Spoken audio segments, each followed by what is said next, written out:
मित्रांनो नमस्कार. तर काल रात्री आपल्याकडे बऱ्यापैकी पाऊस झालेला आहे.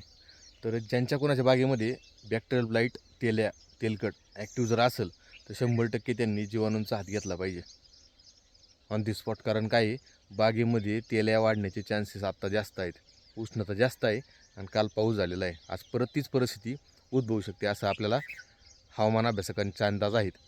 तर आपल्याला पहिलं जीवाणूचा हात घेतला पाहिजे, त्यानंतर कॉपर आणि तुमचं काय स्टेप वगैरे असेल ते 100% दुसरा तुम्ही घेऊ शकता. पण पहिला हात हा घेतला पाहिजे, 100% रिझल्ट राहतात.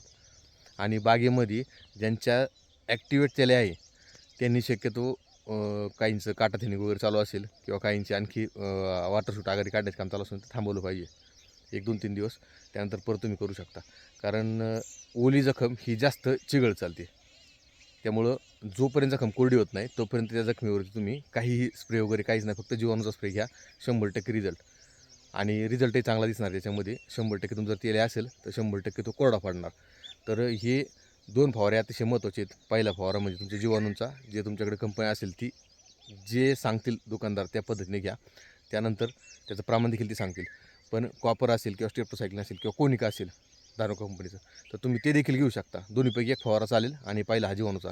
तर 2 फवारे अतिशय महत्त्वाचे आहेत. कारण बागेमध्ये 100% तेल जर ॲक्टिव्ह असेल तर 100% बागेचं नुकसान हे 30 ते 40% या 2-3 दिवसामध्ये दिसून येऊ शकतं.